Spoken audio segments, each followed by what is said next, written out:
petem predavanju našega cikla Hamletov izleti in matematično vesolje, to je peto in zadnje predavanje tega cikla. Danes je z nami izredni profesor dr. Štefko Miklovič, pa bi nakratko najprej nekaj besed o njem. Hvala najprej, Štefko, da ste se odzval našemu povabilu. Štefko je magistriral leta 2002, potem pa leta 2004 doktoriral oboje na Fakulteti za matematiko in fiziko Univerze v Ljubljani. Raziskovalno se ukvarja predvsem s stereografom, pa tudi algebra mu je blizu, torej bolj natančno algebraična kombinatorika. Najprej sodeloval kot asistent in predavatelj s Politehniko Nova Gorica ter Pedagoško fakulteto Koper. Potem je leta 2007 preživel 6 mesecev v ZDA kot Fulbrightov štipendist in pa, kjer je raziskovalno delal na University of Wisconsin. Nato pa je prišel na Univerzo na Primorskem, oziroma že predtem, najprej bil asistent, potem docent, od junija 2010 pa je izredni profesor na tej naši univerzi in v letih 2010 in 2011 je tudi direktor inštituta, ki se zdaj imenuje Inštitut Andrej Marušič te naše Univerze na Primorskem. Lani, oziroma že predlani, novembra 2011, je bil imenovan za prorektorja Univerze na Primorskem in sicer za prorektorja za znanstveno, raziskovalno in razvojno delo te univerze. No, tu se opis skoraj da konča, imamo pa še eno točko in sicer lani je prejel tudi Zoisovo nagrado, Zoisovo priznanje, bolj natančno, Republike Slovenije za izjemne dosežke na raziskovalnem področju, torej za bolj natančno za znanstvene dosežke v matematiki. Danes nam bom pa nekaj povedal o tem, kako lahko matematiko s pridom uporabimo za modeliranje in krmiljenje delta robotov. Hvala za takšno predstavitev. Sem bil predavatelj na izletih, zdaj sem drugič, sem bil 2 ali 3 leta nazaj. Takrat je bil Refošk San Tomasov zelo dober, tako da sem rekel, da moram tudi letos spet predavati. Moja motivacija, zakaj sem se odločil, da za to predavanje, se pravi delta robotih in uporabi matematike pri delta robotih je tisti očitek matematiki, ki je najbolj pogost, da je matematika zelo neuporabna veda, da matematični rezultati, matematične teorije nimajo nobene uporabe v realnem, v navednicah življenju, da je to pač za take čudake, kot smo mi matematiki, da to neke številke, črte in ne vem kaj še prekladamo. Seveda, mi vemo, da to ni res, včasih je težko koga o tem prepričati in jaz mislim, da največji problem je med srednješolskim izobraževanjem ljudi o tem prepričati, oziroma dijake o tem prepričati, ker v osnovni šoli se učimo pač osnov matematike, seštevanje, odštevanje, računske operacije, računamo ploščine likov, obsege, površine teles, volumne telesne in na tem področju se nekako vsi strinjamo, da to je uporabno, da to mora vsak znati in tako naprej. Po drugi strani na študiju, na univerzi je vsaj na teh študijih naravoslovne smeri znanje matematike že toliko široko, da se zlahka nekako poseže v to zakladnico uporabe matematike v fiziki, tam ponazorimo lahko, zakaj rabimo odvode, integrale, reševanje diferencialnih enačb, kriptografija se zdaj pojavlja, kot uporabna veja matematike, ki je bila nekako do zdaj rezervirana samo v vojaške namene, zdaj s pojavom elektronskega bančništva in e-mailov se vedno bolj seli tudi v privatne vode, kode za popravljanje napak, tudi niti ne vemo, da se zelo pogosto pojavljajo v tem vsakdanjem življenju. Medtem ko v srednji šoli pa res nekako se bi zdaj en tak prazen prostor, ker dijaki prerasejo tisto osnovnošolsko matematiko, je pa res včasih manjka kakih primerov, da bi ponazorili, kako je matematika res uporabna. In se tudi sam z tega vidika, če z tega stališča pogledam, razveselim vsakega takega primera, ki se mi zdi vsaj, da bi bil primeren tudi za srednje šolce, vsaj za mogoče tiste malček boljše. In ta primer, v katerem bi danes rad par stvari povedal, se mi zdi, da je eden izmed takih primerov, ki bi jih lahko tudi v srednji šoli uporabili za to, da malček populariziramo matematiko oziroma njeno uporabo v drugih znanostih oziroma kako reči, vsakdanjem življenju. Ne? To predavanje danes bo potekalo nekako po naslednjem voznem redu. Najprej na začetku bi predstavil, kaj to delta roboti sploh so. Potem bi v bistvu definiral problem, ki nastane, če hočemo te delta robote premikati, krmiliti. In potem v zadnjem delu, v tistem glavnem delu, bi si pa pogledali matematično rešitev tega problema, ki so s pomočjo prostorske geometrije. Prej, kot bi nekako začel s tem glavnim delom, bi imel še dve opombi. Jaz nisem robotik, tako da rad bi predstavil samo ta matematični vidik tega problema, ki se pač pojavi pri robotiki, tako da če bom uporabljal kakšne takšne izraze, terminologijo, ki ne sledijo, bom rekel, uradni terminologiji, ki se uporablja v robotiki, naj ne bo pač upravičeno. Druga stvar, ki bi jo pa rad rekel, je, glede na to, da je zdaj to plagiatorstvo izjemno moderno, nič od tega, kar bom danes tukaj povedal, ni na mojem zelniku zraslo. To so vse stvari, ki se že vejo, če ne druge, je vse, kar bom tukaj povedal, zapisano v patentni prijavi tega delta robota, kar je mojega avtorskega dela, je tukaj je samo tipkanje, še slike sem si iz interneta prenesel. Vera, ki sem si jih najbolj posluževal, sta ta dva, ki sta tukaj napisana, o tem obstajajo tudi članki, so javno dostopni, tako da jaz enkrat tukaj nastopam samo kot razlagalec trenutno teh zadev, ker so se mi zdele zanimive in iz tega stališča bi jih pač rad tudi z drugimi delil. Sama ideja delta robota je nastala na zelniku tega moža oziroma skupine v Luzani, ki je razbrana od tega moža. To se je dogajalo tam nekje v začetku 80-ih let, okrog leta 1980, tam nekje. Kaj pa je ta stvar, ta delta robot, to je pa ta stvar tukaj. Pa najprej, če bi malček obrazložil, kako to deluje. Ta delta robot, oziroma včasih se mu reče tudi paralelni robot, je sestavljen najprej iz tega zgornjega dela, ki se mu reče fiksna ploščad. Na to...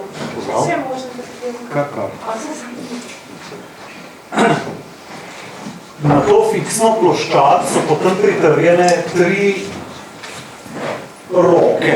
In bom kar roke govoril in bom to analogijo še naprej vlekel, pa bom rekel, da so na to fiksno ploščad pritrjene v ramenih. Vsaka v ramenu. In v ramenu so te tri roke gibljive samo v eni prostorski stopnji, kot rečemo, v tem primeru samo lahko v ramenih to roko bodi si dvignete za nek kot ali pa spustite za nek kot. Ne morate se premikati levo-desno tukaj, ampak samo navzgor in navzdol. Potem imajo te tri roke še, bom rekel temu komolec. V zapestju so pa vse tri pritrjene na tako imenovano delavno ploščad. In ta delavna ploščad se dejansko premika potem po prostoru. Na tej delavni ploščadi je potem pritrjeno orodje, ki ga pač zdaj odvisno od tega, kaj robot počenja, potrebuje neko prijemalo ali karkoli v tem stilu. Ta glavna pogruntavščina pri tem robotu je bila naslednja. Tukaj vidite, da od komolca do zapestja potekata dve taki palci, pa bom potem razložil, kaj to je.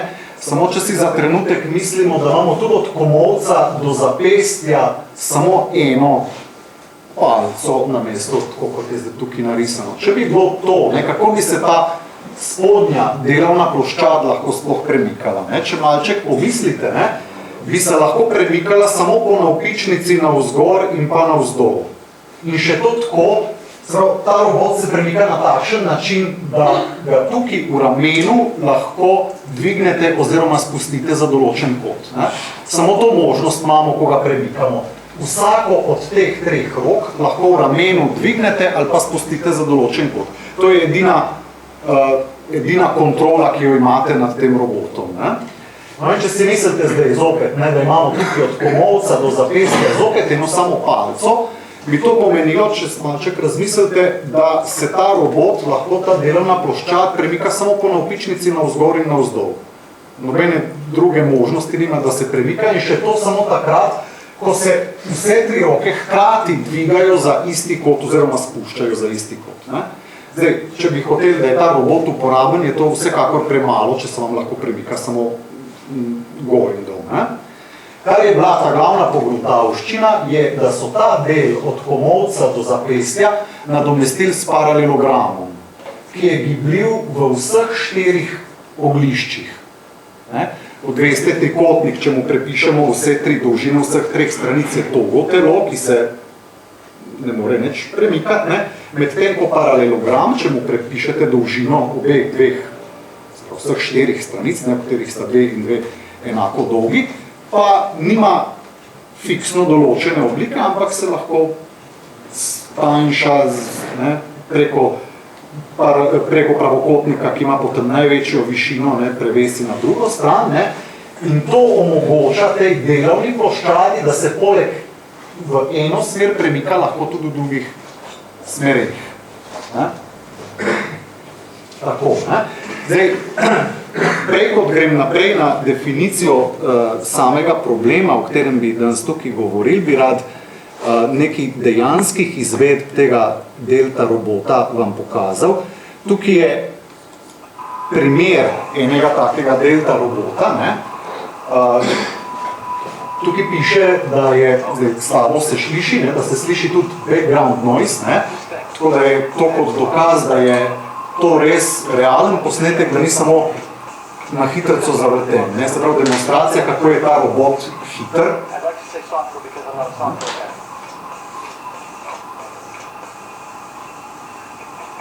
Tu so ti paralelogrami, o katerih sem prej govoril, tista fiksna ploščad je skrita seveda tukaj na vrhu, delovna ploščad je tukaj, ne.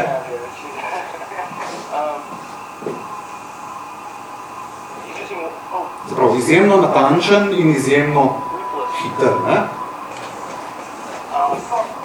No in tako naprej, ne, s temi krogelcami, pa še ena varianta dejanske, zdaj pa uporabe res v industriji, ne,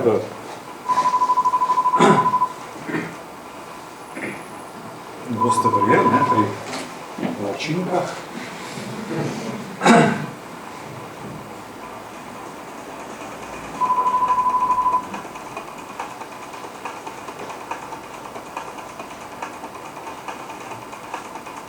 Zopet, ne, ta fiksna ploščad skrita tam na vrhu, ne, tukaj vidite lepo te 3 paralelograme in te 3 roke, ne.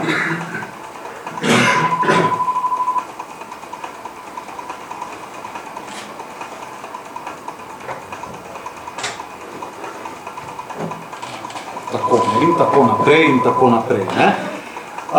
Zakaj so ti delta roboti tako uporabni? Zaradi tega, ker je v bistvu večji del mase tega robota na tej fiksni ploščadi, ki je pa dejansko fiksna in se ne premika skupaj z robotom. Kar se premikajo te 3 robotove roke in ta delovna ploščad. Te 3 roke so ponavadi v potem konkretnih izvedbah narejene iz zelo lahkih materialov. Ne? Tako da je tisti del robota, ne, se pravi tisti motorčki, ne, ki premikajo te 3 roke v ramenu, so seveda pritrjeni na to fiksno ploščad, se ne premikajo skupaj s spodnjim delom robota. Tisti del robota, ki se dejansko premika, je zaradi tega izjemno lahek, ne, kar pa omogoča 2 lastnosti, ki sta v robotiki zelo cenjeni. Hitrost, kot ste prej videli, ne, pa natančnost. Ne. Se vam je nekako je jasno, da če hočete eno stvar, ki je zelo težka, ustaviti na nekem točno določeni točki, ne, je to zelo problem zaradi inercije in tako naprej. Ne. S tem, ko je robot lahek, je to dosti lažje. In, smo že videli na enem primeru, zdaj dejansko ti roboti se zelo uporabljajo v industriji, imajo pač to lastnost, ker je to narejeno iz zelo lahkih materialov, da ne morejo manipulirati sicer s težjimi objekti, tako da se ne morejo uporabljati v neki težki industriji, ampak kolikor pa gre za neko manipulacijo, rokovanje z lažjimi objekti, kot so palačinke, ne, so pa zelo uporabni. Ne. Torej, kaj je pa zdaj problem, če hočemo tega robota premikati? Ne? Dva problema imamo, tukaj je ta prvi. Če poznamo mi pozicijo, v katero bi radi pripeljali tisto ta spodnjo delovno ploščad, ker je dejansko orodje, s katerim robotniki dela, ne? Kako to naredimo? Oziroma, koliko morajo biti tisti trije koti v ramenu teh treh rok, da se vam delovna ploščad res premakne v pozicijo, ki jo želite imeti. Ne? Tukaj, če si še enkrat na tej, ne, pogledamo, če hočemo mi spraviti to delovno ploščad iz te pozicije tukaj v to pozicijo sem, ne, se pravi, kamera nekje zazna palačinko v neki točki prostora in zdaj hočete tega robota pripeljati. Ja, kaj morate narediti tukaj na vrhu, kjer imate vi kontrolo nad robotom, da se ta delovna ploščad res prestavi v tisto točko, kjer jo želite imeti, ne? Oziroma, rabimo, se pravi, če bi radi to delovno ploščad premaknili v točko s koordinatami x nič, y nič, z nič, ne? Potrebujemo neko funkcijo, nek algoritem, ne? Neko proceduro, ki nam bo iz teh danih podatkov, ki so x nič, y nič in z nič, izračunala te tri kote za vsako izmed rok posebej, ki bom označeval s teta 1, teta 2 in teta 3. To je, temu se pa je v robotiki reče inverzna kinematika. Potem imamo pa še obratni problem, ne? Če pa poznamo kote, ki jih s to fiksno ploščadjo na vrhu oklepajo te tri roke, kje se potem delovna ploščad nahaja, ne? To pa morate znati rešiti, ko vi popravljate pozicijo robota, ne? Se pravi, ne vem, robot zazna ono palačinko, ki se pelje po tekočem traku, se premakne v tisto točko, takrat je palačinka že malček stran, ne? Vi morate zračunati, kje robot zdaj je, ne? In se premakniti potem v novo točko, ne? Se pravi, tudi ta primer, ta problem morate znati rešiti, ne? Torej, če so koti, ki jih te roke oklepajo s fiksno ploščadjo dani, ne? Enaki teta 1, teta 2, teta 3, potem potrebujemo neko funkcijo, ne? Nek algoritem, ki nam bo iz teh treh kotov izračunal koordinate delovne ploščadi, x nič, y nič in z nič. Ne? Temu pa pravijo forward kinematics, ne? V robotiki. Ne? Dajmo celo stvar malček matematizirati, ne govorim tukaj o nekih koordinatah in tako naprej, o nekih kotih, ne? Če ne drugega, ko govorimo o koordinatah, rabimo nek koordinatni sistem in tako naprej. Ne? Dajmo prevzeti, da je ta fiksna ploščad oblike enakostraničnega trikotnika, to vedno lahko naredimo, ker je kot med temi tremi rokami pri teh deltah robotih vedno 120 stopinj. Te tri kote bomo označevali s teta 1, teta 2, teta 3. Ne? Če je komolec teh treh, ne? Če je komolec teh treh rok pod ravnino fiksne ploščadi, bom rekel, da je kot negativen.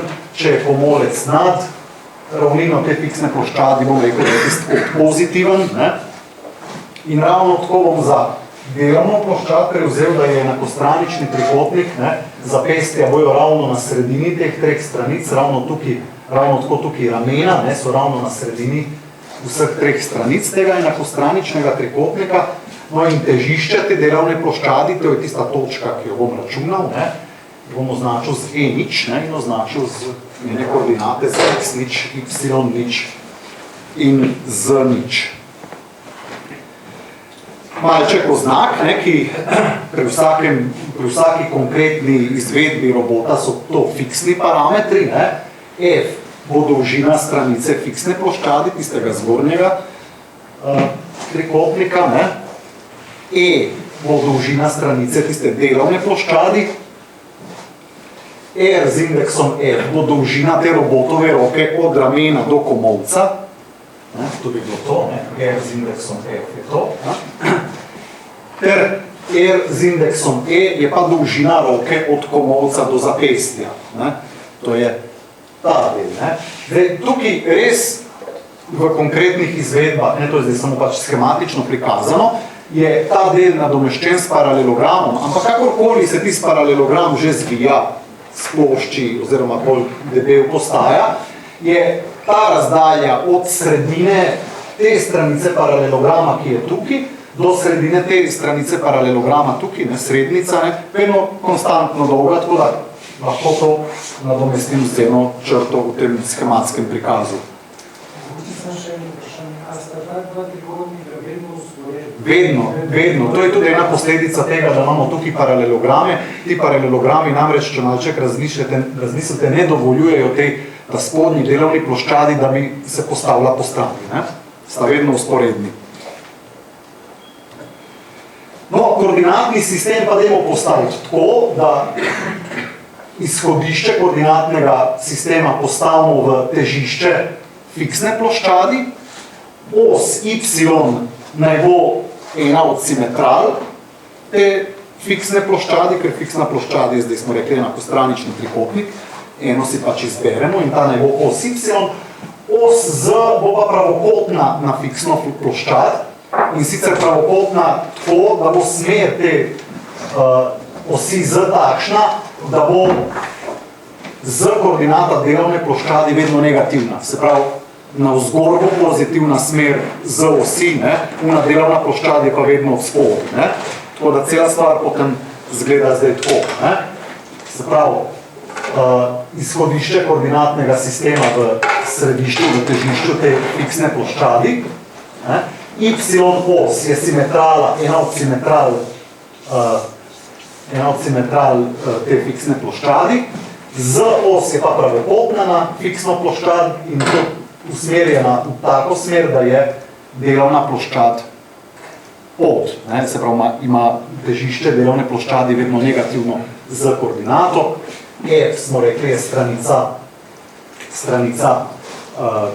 fiksne ploščadi, E je stranica delovne ploščadi, R z indeksom F je dolžina roke od ramena do komolca, R z indeksom E pa dolžina stranice od komolca do zapestja.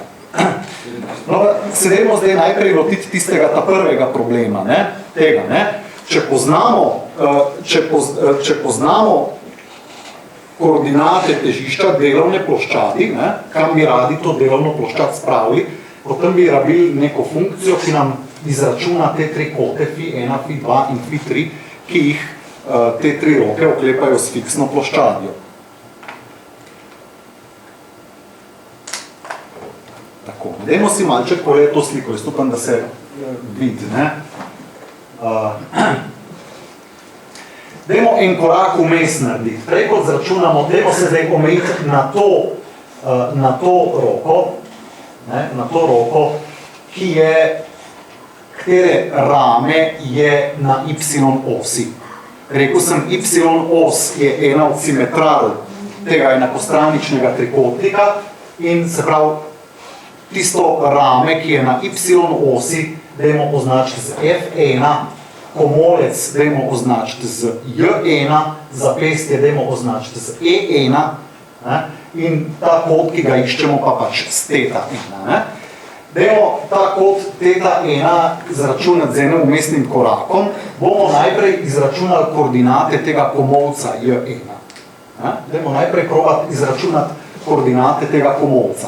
Najprej, kot sem prej rekel, ne, kako se ta zgornji del roke premika. Ne? Zgornji del roke se premika samo tako, da v ramenu vi lahko to robotsko roko dvigate ali pa spuščate. Ne? Samo eno prostorsko stopnjo ima. Dolžina roke od ramena do komolca je vedno fiksna, torej se bo komolec, ne, vedno gibal po krožnici okrog ramena.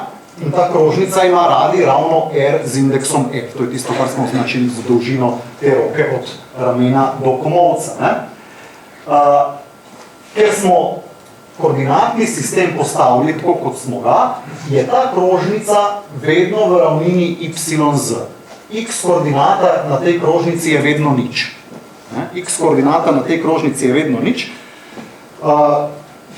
Zdaj pa dajmo probati napisati enačbo te krožnice. Najprej, razdalja od koordinatnega izhodišča do ramena je F polovic krat tangens 30 stopinj, oziroma F ulomljeno 2 krat koren iz 3, to je samo uporaba trigonometrije, ta razdalja od težišča do sredine te stranice, pač imamo pravokotni trikotnik, ta kot je 30 stopinj, ta stranica je f polovic, to stranico lahko komot izračunamo potem, ne z uporabo tangensa. Točka F1 ima zato koordinate nič minus ta razdalja in še enkrat nič, ne? Še enkrat, ne, če se vrnemo, ta točka tukaj ima x koordinato nič, ne? Ker je na y osi, ima tudi z koordinato nič, ne? Se pravi, samo y koordinata je neničelna, ki je naravno minus te razdalji, ne? To je tukaj, ne? No, točka J1, to je tisti komolec, smo rekli, se nahaja na krožnici v tej y z ravnini, ki ima središče v točki F1 in radi R z indeksom F, to je njena enačba, ne? Enačba krožnice v ravnini. Ja? Dajte to enačbo vzeti kot enačbo krožnice v y z ravnini, če to vzamete kot enačbo v prostoru, je to neskončen vaj, ne? Ampak zanima nas samo tisti del tega neskončnega valja, torej krožnica, ki je v ravnini y z, ne? Ta krožnica tukaj, ne? No, po drugi strani se pa ta komolec giblje tudi po, zdaj pa ne več krožnici, ker v teh dveh zgibih tukaj v komolcu in pa v zapestju imamo pa več kot eno samo prostorsko stopnjo gibanja, ne? Ampak ker je ta razdalja vedno fiksna, ne? Se ta točka J1 giblje tudi po krožnici s središčem v zapestju E1 in radijem pač R z indeksom E. No, če tukaj dalje računamo, ne? E0 je težišče delovne ploščadi, E1 je pa zapestje, ne? Te prve robotske roke. Isti račun kot prej, koliko je ta razdalja, E polovic krat tangens 30 stopinj, torej E ulomljeno 2 krat koren iz 3. Koordinate točke E1 so potem x0, y0, minus ta razdalja in pa z0. Še enkrat, x0, y0 in z0 so dani podatki, so znani podatki, to so ravno koordinate točke E0. Ne? In kako dobimo točko E1? Ja, samo od središča gremo, samo po y osi se pomaknemo za to razdaljo nazaj. Ne? Zdaj, samo y koordinata točke se spremeni. Ne? Točka J1, smo rekli, se nahaja na krogli, ki ima središče v tej točki E1 in radi R z indeksom E. In to je enačba te krogle. Ne? X minus x0 koordinata na kvadrat, y minus y koordinata na kvadrat, torej minus y0 plus E ulomljeno 2 krat koren iz 3 na kvadrat, plus z minus z koordinata središča na kvadrat je radi na kvadrat. Ne? Ampak vemo pa da tudi to, da se, res je, da se točka J1 nahaja na tej krogli, ne? Ampak zaradi tega, ker je točka J1 povezana tudi z ramenom, ne? Nikdar ne more past ven iz y z ravnine. Torej nas ne zanima cela ta krogla, ampak nas zanima samo njen presek z y z ravnino, se pravi, ko je x enako nič. Če je x enako nič, pa dobimo enačbo ta druge krožnice v y z ravnini, ki vsebuje točko J1, to je ravno presečišče te krogle, ne, z y z ravnino. Ne. Zopet dajte vzeti to enačbo, ne kot enačbo neskončnega valja v prostoru, ampak kot enačbo krožnice, ne, krožnice v y z ravnini. No, zdaj smo pa že na koncu, ne? Imamo točko J1, ki se nahaja na dveh krožnicah v y z ravnini in komot lahko izračunamo njene koordinate, ker je točka J1 v y z ravnini in njena x koordinata nič, ne? Y in z koordinato dobimo pa z rešiteljo tega sistema enačb sicer kvadratnih, ampak kvadratnih na tisti lep način, da če jih odštejete, vam bosta y kvadrat in z kvadrat se odštela. Ko jih odštejete, potem lahko izraste y oziroma z iz te enačbe, ki jo dobiste z odštevanjem. To ostavite v eno izmed teh dveh enačb. Dobite kvadratno enačbo sicer, ne? Dobite kvadratno enačbo, recimo za y, tako da morate vedeti, katero rešitev morate izbrati, ne? In ampak to se pa iz slike nekako vidi, ne? Ta, ne? Krožnica pa ta, imata Seveda, ker je središče te krožnice na robu te fiksne ploščadi, je eno presečišče znotraj fiksne ploščadi, to ne bo v redu, ne? Rabimo tisto, ki je zunaj fiksne ploščadi, oziroma tisto, ki ima manjšo y-koordinato, ker gremo v negativno smer. Ne? Tisto presečišče, ki ima manjšo y-koordinato, izberemo, z koordinato lahko potem komot izračunamo, ne? In imamo točko J1 dano. Ne? Zdaj, ko imamo koordinate točke J1 dane, kako zračunamo kot, mislim, da se bo na tej sliki najlepše videlo, ne? Sicer, dajmo se na kot Φ3 omejiti, ne? Ker se tukaj na tej sliki lepše vidi, ne? To bi bil tako molec J3, ne? Če gremo tukaj pravokotno navzgor, dobimo pravokotni trikotnik, hipotenuza je dolžina te robotove roke od ramena do komolca, torej R z indeksom F. To stranico poznamo, ne? To je ravno z koordinata te točke in z uporabo sinusa oziroma arkus sinusa lahko izračunamo tukaj, ne? Pardon. Lahko izračunamo, koliko je kot Φ1. Arkus sinus od z koordinate točke J1 ulomljeno F, to je dolžina te robotske roke od ramena do komolca. Ne? Zelo preprost postopek, sicer mogoče brez konkretnih parametrov zgledajo te enačbe malček strašljive, ne? Ampak ne, z računalnikom je to dokaj preprosto sprogramirati.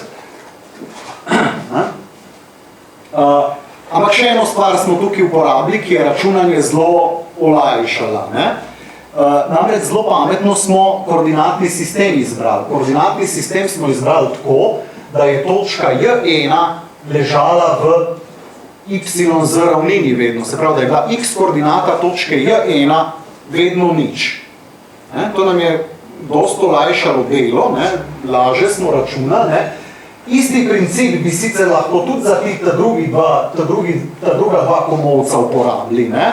Po eni strani, recimo ta komolec tukaj, leži na krožnici, ki jo določa ta del robotove roke, ki poteka od ramena do komolca, ampak enačba te krožnice je dosti bolj nagravžna, ker pač ni nobene lepe ravnine tega koordinatnega sistema, v kateri bi ta krožnica ležala, in podobno za to kroglo, na kateri tudi leži ta komolec.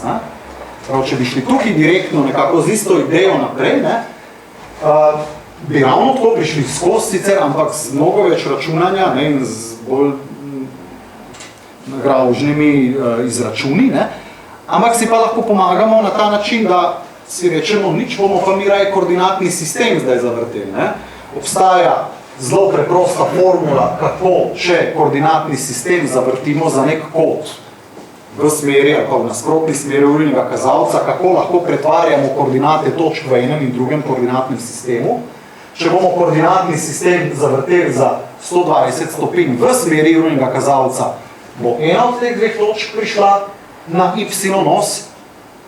Če pa za 120 smer zavrtimo koordinatni sistem v nasprotni smeri urnega kazalca, bo pa ta druga od teh dveh ramen prišla ravno na y-koordinato. Ko zavrtimo koordinatni sistem za 120 stopinj v eno oziroma v drugo smer, lahko za izračun kota θ2 in θ3 uporabimo isti postopek, ki smo ga ravno zdaj opisali.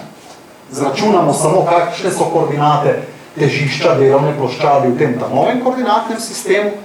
In če imamo enkrat to funkcijo, ki nam izračuna kot θ1 sprogramirano, recimo, lahko enostavno to isto funkcijo porabimo za to, da nam izračuna θ2 oziroma θ3, potem, ko smo koordinatni sistem zavrteli. Tako da ni potrebe, da tukaj kompliciramo, samo uporabimo vrtenje koordinatnega sistema in to zvezo med koordinatami točke v prejšnjem sistemu in v ta novem. Z koordinata pa tako ostane ista, ne, saj smo koordinatni sistem zavrteli okrog točk, okrog osi, okrog z koordinate. Tako, ne. V tej smeri smo problem popolnoma rešili. Brž, ko poznamo koordinate težišča delovne ploščadi, lahko, tako kot smo to zdaj obrazložili, zračunamo vse tri kote θ1, θ2 in θ3. No, zdaj imamo pa še tisto obratni problem, ne? Zdaj pa recimo, da poznamo te tri kote, teta 1, teta 2 in teta 3, recimo, da so nam ti koti znani, pa bi radi izračunali težišče te delovne ploščadi, radi bi izračunali, kje naš robot je. Ne? Koti so nam znani, ne? Radi bi izračunali, kje se naš robot v prostoru nahaja. Ne? Torej, še enkrat, ne, predpostavimo, da poznamo vse tri kote in dajmo probati izračunati pozicijo te delovne ploščadi. Ne?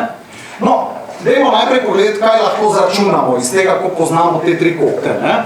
Najprej pozicijo vseh teh treh ramen, tako poznamo, ker so neodvisne od kotov. Ne?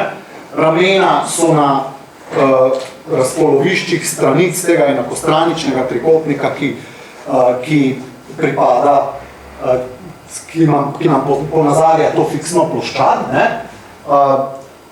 Njihova pozicija je potem odvisna samo od tega, kako smo koordinatni sistem postavili in koliko je dolžina stranice te fiksne ploščade. Ne? In samo pač preprosta uporaba trigonometrije za koordinatni sistem, kot smo ga mi postavili, se izkaže, da ima rame F1 te koordinate, to smo že videli, ne?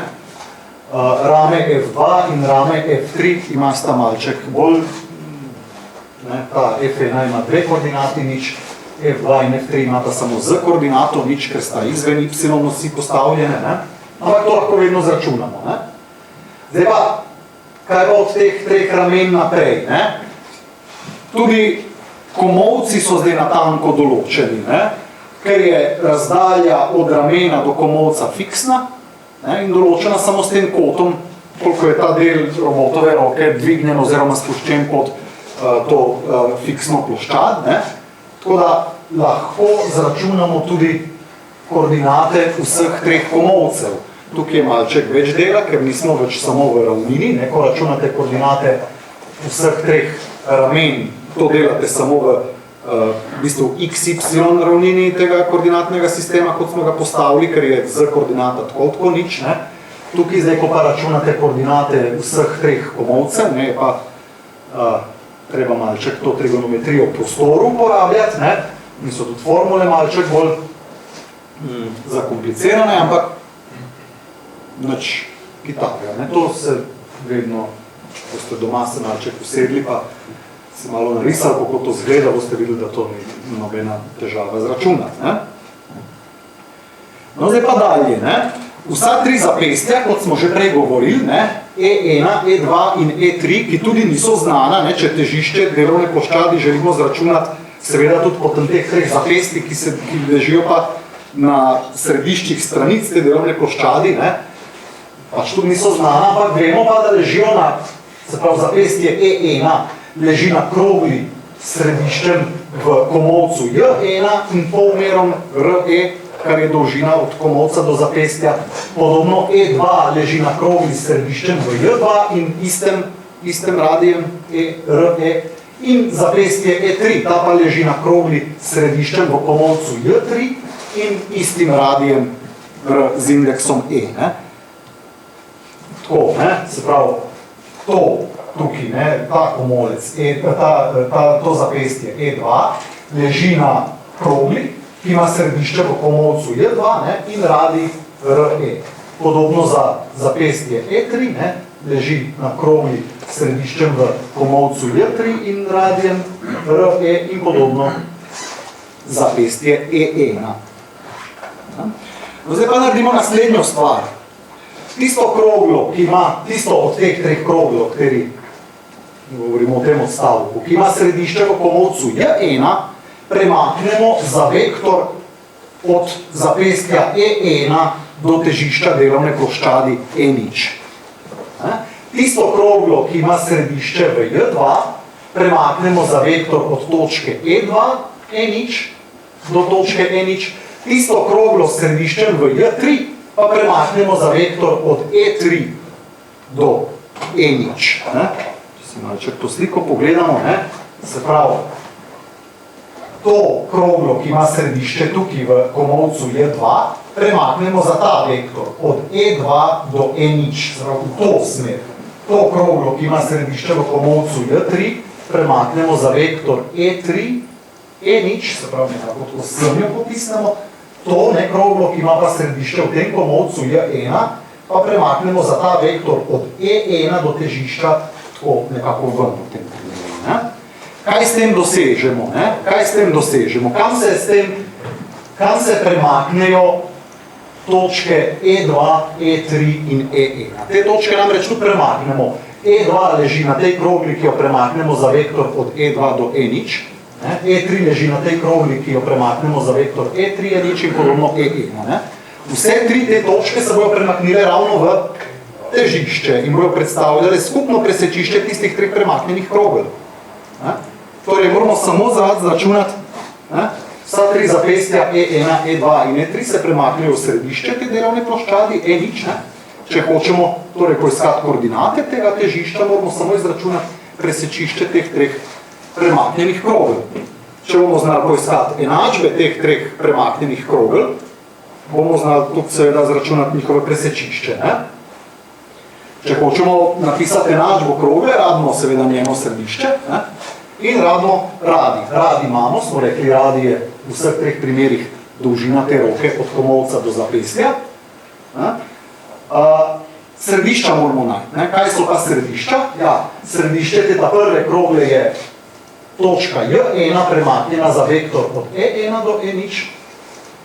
Središče ta druge je točka J2 premaknjena za ta drugi vektor in središče tretje je J3 premaknjen za ta tretji vektor. No, seveda izkaže se koordinate teh treh vektorjev na prvi pogled zgleda, da so ravno odvisne od tistih parametrov, ki jih iščemo, x0, y0, z0. Sej, kako zračunamo vektor od neke točke do neke točke? Krajevni vektor končne točke minus krajevni vektor začetne točke, ampak krajevni vektor končne točke ima ravno tiste tri koordinate x0, y0, z0, ki jih iščemo. Ampak tudi E1, E2 in E3 so odvisne od tega težišča in ravno tako v njih nastopajo koordinate x0, y0 in z0. In ko zračunate krajevni vektor točke E0 minus, recimo v tem primeru krajevni vektor točke E3, se vam tisti tri parametri x0, y0, z0, ki jih iščete, ravno odštejejo. Recimo, točka E1, če bi šli računati, ima koordinate x0, y0, minus E ulomljeno 2 krat koren iz 3, to je ravno E polovic krat tangens 30 stopinj, tisto, kar že ves čas dobivamo, in z0, torej ima ta vektor od E1 do E0, to je krajevni vektor točke E0 s koordinatami x0, y0, z0, minus koordinate točke, minus krajevni vektor točke E1, x0, y0, z0 se odšteje, tako da ima ta vektor ravno koordinate nič, E ulomljeno 2 krat koren iz 3, nič. In središče tiste ta prve krogle, ki nas zanima, se torej pri translaciji za ta vektor od E1 do E0 premakne v točko J1 črtica, ki ima te koordinate. Koordinate točke J1 imamo, poiskali smo zdaj tudi koordinate vektorja od E1 do E0, se prav lahko poiščemo koordinate premaknjene točke, ki jo označim tukaj z J1 črtica. Podobna stvar se ponovi pri točki E2, točka E2 ima te koordinate, ki so tam napisane, vektor od E2 do E0 ima potem te koordinate, tukaj minus E četvrtin, minus E ulomljeno 4 krat koren iz 3 in pa nič. Točka J2, kjer koordinate poznamo, če se spomnite odprej, se zdaj, ko premaknemo za ta vektor od E2 do E0, premakne v točko J2 črtica, ki ima te koordinate tukaj. In celotna stvar se še enkrat ponovi pri točki E3, njene koordinate lahko zračunamo lahko koordinate vektorja od E3 do E0, tiste koordinate x0, y0 in z0 se nam ravno odštejejo in lahko zračunamo koordinate premaknjene točke J3. To bo J3 črtica, ki ima te koordinate, ki so tukaj napisane. Zdaj imamo pa vse, kar rabimo. Dajmo zdaj, da ne bom vseh tistih dolgih koordinat točk J1 črtica, J2 črtica in J3 črtica, to so tiste, ki jih premaknemo, dajmo jih označiti kar x1, y1, z1, to ne bo za točko J1 črtica, x2, y2, z2, to ne bo za točko J2 črtica in podobno x3, y3, z3, J3 črtica. In zdaj lahko napišemo enačbe vseh treh krogel, ki nas zanimajo. Prva je s središčem v J1 črtica in radijem RE, ta druga je s središčem v J2 črtica in radijem RE, ta tretja je pa s središčem v J3 črtica in radijem RE. Popolnoma simetrične so, samo tukaj sem že upošteval, da je x1 enak nič. Torej, kar ostane je to, da moramo poiskati presečišče teh treh sfer. No, in tudi tukaj, ko iščemo presečišče treh sfer, se izkaže, da imamo dokaj enostaven postopek. Najprej odštejemo te tri enačbe, prvo minus drugo, prvo minus tretjo, drugo minus tretjo, s tem se znebimo vseh kvadratnih členov v teh enačbah. Dobimo te tri enačbe, kjer je z dvojni v1 označil x1 na kvadrat plus y1 na kvadrat plus z1 na kvadrat, z v2 podobno x2 na kvadrat plus y2 na kvadrat plus z2 na kvadrat in podobno dvojni v3. Ko imamo te tri zdaj linearne enačbe, lahko iz njih izrazimo recimo x in pa y z z-jem, izkaže se, da dobimo, da je x enako a1 krat z plus b1 in y enako a2 krat z plus b2, ker so a1, a2, b1 in b2 tukaj podani, malček je računanja, ampak nič takega pretresljivega. No in končno lahko potem x in y ustavimo v eno od treh originalnih enačb za krogle, recimo v ta prvo, in dobimo naslednjo kvadratno enačbo za z. Kvadratna enačba je to, ki jo znamo rešiti. Zopet bomo za z dobili dve rešitvi, ker je to kvadratna enačba, ampak zopet nekako iz same slike vidimo, katero rešitev moramo izbrati. Tukaj smo rekli, imamo tri krogle s središčem v J1, J2 in J3, vse tri z istim radijem. Vsako od teh premaknemo za nek vektor, bodo se sekale tukaj v točki E0, to bo eno presečišče, ampak se potem simetrično slikajo še, ker imajo središče nad tem težiščem, ki ga mi iščemo, središče je tukaj, teh treh krogel nekako, bo še eno presečišče tukaj na vrhu. Se pravi, moramo zopet izbrati tisto rešitev, ki ima z koordinato manjšo. Se pravi, izberemo tisto izmed obeh dveh rešitev, ki ima manjšo z koordinato in enostavno izračunamo potem iz teh linearnih enačb še x in y in to je težišče te naše delovne ploščadi. Se pravi, tudi ta del zelo enostaven za programiranje, se pravi, samo malček poznavanja te prostorske geometrije. Jaz bi tukaj na tem mestu zaključil, edino naj omenim, da je tukaj v zvezi s tem delta robotom še en kup takih lepih matematičnih problemov. Eden od teh je recimo, ki je tudi popolnoma uporaben in ki ga morate poznati, če hočete s tem robotom kaj narediti, kaj je območje delovanja tega robota, koliko lahko te roke se stegnejo, do kam lahko sežemo. To bo, če si predstavljate v prostoru, neka ploskev in kako jo bomo dobili, kje bojo meje tiste ploskve in vse te kvadratne enačbe, o katerih sem zdaj govoril, kaj se bo zgodilo s temi kvadratnimi enačbami, ko bom prišel do roba. Če bom šel čez rob, s to delovno ploščadjo, potem te kvadratne enačbe ne bojo imele rešitve. Ker to, da kvadratna enačba ima rešitev, pomeni, da sem še vedno v območju delovanja tega robota. Na robu pa je imela seveda kvadratna enačba samo eno rešitev in to vam da potem v bistvu enačbo te ploskve v prostoru, ki je nekako skrajni domet tega robota. Tako da je takih lepih problemov tukaj v zvezi še kar predvsem.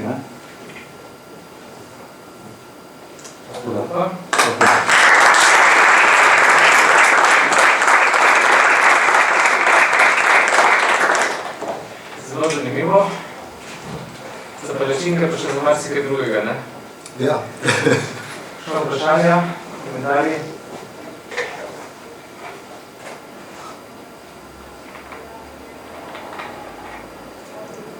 Se ne bi o robotih spraševati, ker nič ne vemo. Mogoče, ne bo to vprašanje, če mogoče več, ali so roke enako dolge od komolca do, Ja, v konkretnih izvedbah so, ne, ampak za sam ta izračun bi bile lahko tudi različne. Sicer je potem malček več računanja, tiste krogle, ki se tam pojavljajo, imajo pač različne radije, ne. Tako da to ni nobena omejitev, da ne bi bile, ne, ampak verjetno v tem primeru se poruši to, da je una delovna ploščad vedno usporedna s fiksno ploščadjo, ne, si mislim. Da če hočeš to doseči, morajo biti enako dolge. Jaz pa mislim, da ravno ne, ker ravno to je v bistvu genialnost tega delta robota, ne, ravno v reševanju problema čim enostavnejšega, ne, čim enostavnejšo matematično reševanje in ohranjanje te paralelnosti. To je genialnost tega. Tako je, ja. Zdaj, tukaj me zdaj ravno zanimajo te stabilnostni, oziroma ti pogoji, od paralelnosti, se mi zdi, da nismo mogli preprocesirati skupaj, ker je malo preveč za 45 minut, ne. Ampak se mi zdi, da v nekih določnih pogojih, in to je ravno recimo, če so palce enake, da se to malo poruši. Pa recimo, kako je kaj spodna platforma, zgornja platforma, če se enako... Orientirani sta vedno enako. Vedno so stranice usporedne, ne? Ne more se zasukati spodnja platforma, zato tudi tukaj na tej sliki na začetku, ne, ko je ta schema tega delta robota, ne, je tukaj še ena stvar, ne, tukaj po sredini, ta se uporablja samo zato, da se to orodje, ki je tukaj pritrjeno po potrebi, lahko zavrti, če to rabimo, ne. Se pa smerjenost tega vedno ohranja. YouTube filmčkova, ja. Tega ni treba, ne. Ni treba, če tega ne rabite, ne, ja. Vsa ta genialnost rešitev na koncu izvira iz genialnosti same ideje, ki jo so pač rešili, ne. Se pa poruši nekako naša intuicija, ne, tukaj, kaj se zgodi, če eno izmed teh rok dvigne, ne, za nek kot, ne, kaj se naredi tukaj od spodi, ne, nekako, ker je to zdaj preko tega komolca in paralelograma, vse skupaj povezano, tukaj nekako odpove neka, bi rekel, intuitivna predstava, kaj se dogaja potem spodi, ne. Zelo na meji. Tako, ja, zelo na meji, no, moram reči, ja. Ta nekako matematična abstrakcija v tem primeru potem zelo pomaga, ne. Vidiš, da nekako ne more biti drugače, ampak si ne znaš predstaviti. Kako igračkanje za sebe, kot je bi to doktor. Pa relativno enostavno preračunavanje z 8-bitnikom, recimo, ali USB-čekom, ali čist pocen servo tipa. Ja, ker če hočeš, da se, mislim, zdaj se na to ne spoznam prav dost, ampak če hočeš po moje, da se stvar dost hitro premika, rabiš tudi preprost te algoritme, kako preračunavaš te stvari, ne, če ti bo to zdaj, ne, dost časta preračunavalo, to ne bo okej, ne. Če bi imeli kvadratno s trikotnika pa 4 roke. Tudi to imaš, ne, tudi te izvedbe so, ne, s 4 temi rokami, ampak potem, ti bom povedal po matematično, ne, tukaj imaš biekcijo, ne, imaš 3 parametre tukaj in Sistem sam po sebi rešen. Tam moraš pa več rešitev, ne, več rešitev imaš, ne, se je tudi zanimivo, ne, tam mora tudi. Odvisno skotov je. Ne več rešitev, odvisno skotov je. Ne možeš ti lahko samo 3 določiš, 4 je pa določen, ne? No, zdaj pravim, več rešitev odvisno, kateri problem gledaš. Ja, 4 strani gledaš, ja. Tako, ne. Zato je to genialno. Zdaj mi je jasno, zakaj se te roboti pojavljajo posod na sejmih, ne? Ja, sej. No, ko jaz potem malček gledal, ne, so baje res zelo uporabni. Nekaj jih malček matra je to, da, kot sem rekel prej, s temi težkimi objekti ne morejo zaradi konstrukcije, ne, niso primerni za kakšne težje natančnosti. Natančnost je pa velika, ne. Glede na to si roboti zelo uporabljajo v industriji. Me zanima, kje smo v Sloveniji na tem področju? A je kakšna firma, ki se ukvarja s tem roboti? Ma ne, ki si ga jih kupuje in preprodaja, ampak da se tisto je treba. Za znanje izročnika. To pa Če sem pravi naslov za ta odgovor, res ne vem, imaš. Jaz sem dol na Dolenjskem, je razvojni center robotskega podjetja Jaskava preselil iz Nemčije dol in so špico razvoj prav delali. Prav razvojniki so, to govorim prav o razvoju rešitev, ampak izdelava po naročilu je pa še manjši problem. S tem eno podjetje, ko smo bili na enem seminarju roboteh, recimo iz Celja, so pa sigurno še drugi. Ja, jaz sem do tega problema prišel preko enega mojega kolega, ki je imel neke ideje, da bi se začel s tem baviti. To je eno podjetje IT Elektrotehnika iz Bolca. In me je o tem spraševal in potem sem začel jaz malček to gledati, kjer bi o tem lahko kaj se poučil. To je bil, rekel je, da je v bistvu to edini problem, na katerega naletiš, da sama izdelava pa je ni toliko problematična tega robota. Zdaj, govorim, kar mi je on povedal. Jaz vem za ta primer, zdaj se pravim, na tem področju robotike, pa nisem toliko domač, da bi vedel, kaj se sicer dogaja potem tukaj še v državi glede tega. Je tudi vprašanje, kako je to s patenti zaščiteno, verjetno ravno, da bi se kar tako zmislil, pa to začel delati, ne moš kar, si mislim, kar tako. Pri standardnem, recimo 6-8 robotu, tisti, ki jih ponavadi si predstavljamo, z maso in vse, mora vsak zelo posebej krmiriti in miriti kvote, tukaj pa očitno so samo 3 pogoni in vse. In tam je eno glavnih problemov paralelno spolovati, en zelo velik spektr problema, kako zagotoviti, da je tisti del, ki nekaj delaš vedno usporeden, ker je tukaj samo po sebi rešeno. Tam je postaviti za matematike, matrike. Aha. To je za programiranje. Si mogoče kakšne oblike približno bi bilo to območje delovanja, kaj dosežeš? Kot nek stožec je, ne? Če si predstavljaš, se nekako predstavljaš si lahko, ko se te roke nekako vedno raztegujejo, imaš vedno manj greš. Kaj pa preseki prosto neke krožnice ali... Mislim, krožnice je simetrično. Tako, ja, krožnice, ja, zaradi simetrije že, nekaj to lahko vrtiš, ne? Pa da vidiš, Se pravim, z matematičnega stališča lahko prav formulo ploskve dobiš, po kateri te robne ploskve. Nisem tega šel delati, tako da to ne vem, ampak to je tudi problem, ki ga moraš rešiti, če hočeš to uporabljati. Še vprašanje, so to hidrolive, Ja.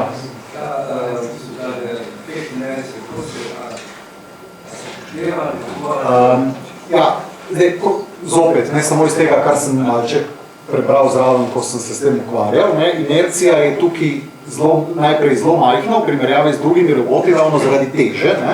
Moraš pa v vsakem primeru ti pozicijo popravljati in to narediš, ker imaš v obe dve smeri te možnost preračunavanja.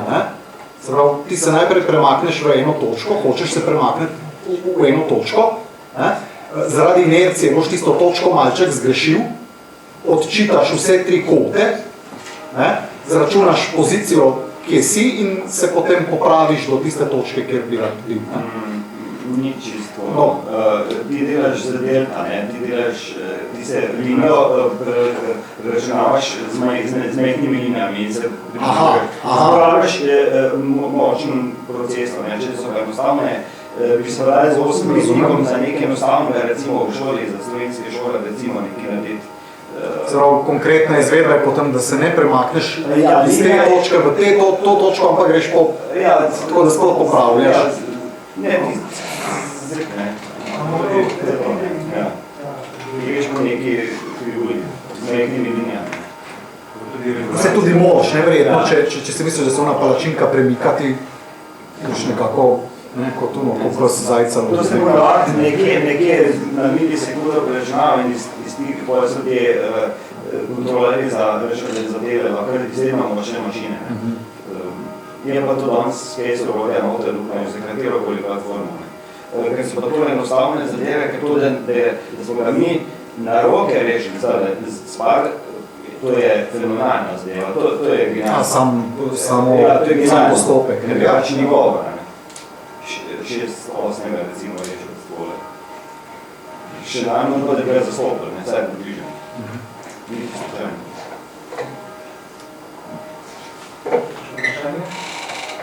Jaz se še enkrat zahvalim našemu predavatelju.